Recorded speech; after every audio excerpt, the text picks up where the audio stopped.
Walt Disney on entrepreneurial improvement. Let's find out a little bit more about that in excerpt number 6. Walt.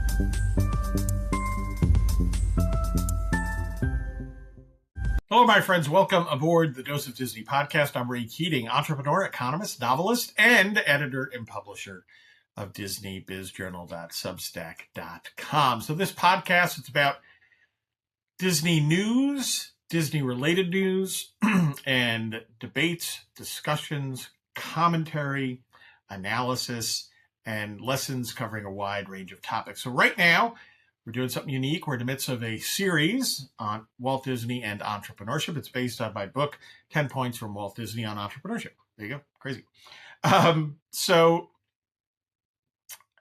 Walt, of course, as I've said before, one of the greatest entrepreneurs of the 20th century. This book tries to tap into his wisdom for insights on, what it means to be an entrepreneur, on embracing entrepreneurship, on facing the challenges of entrepreneurship, learning all sorts of lessons for the entrepreneurial journey. It also brings together not just Walt's wisdom, but my background as an economist who has, for most of his career, dealt with entrepreneurship and small business issues. So hopefully this book offers some inspiration for budding entrepreneurs, those considering to be entrepreneurs, existing entrepreneurs, people that are just fascinated by Walt Disney and his entrepreneurial journey. And also, I hope it inspires you to go over to Ray Keating Books and More, check out my books, and grab 10 points from Walt Disney on entrepreneurship. So let's get started with the current the current episode's excerpt. Think about that. I write about that's not how we do things around here. Or things are working nicely. Why upset the apple cart? How many entrepreneurs have heard that over the decades, having worked for somebody else? And they hear that and they're like, nope, I'm going to go do this myself. I got a better way. So from the book, when Stonewall, the idea-generating idea-generating innovator will look to break out on his own by choosing entrepreneurship. Of course, losing the ability to innovate isn't inevitable. It's a choice, just as ongoing innovation is a choice.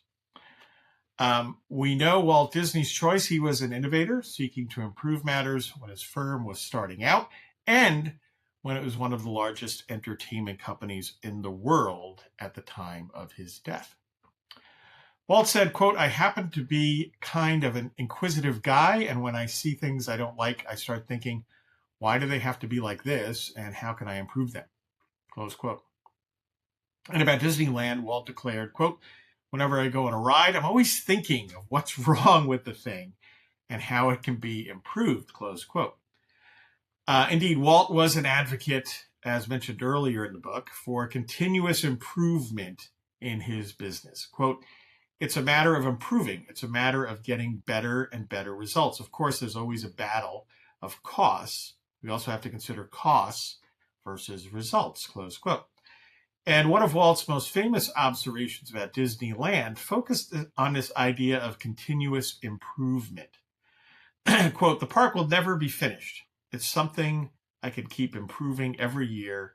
I've always wanted to work on something that keeps growing. I have that now. Disneyland will never be completed as long as there is imagination left in the world, close quote.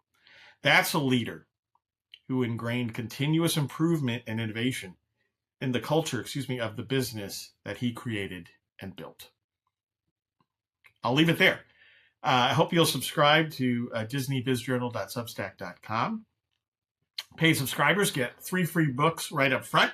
Other books going forward, but the 3 books up front, 10 Points from Walt Disney on Entrepreneurship, The Disney Planner, and 1950s Sci-Fi. You can check out all my books, signed books, over at RayKeatingBooksAndMore.com. I hope you have a magically productive day.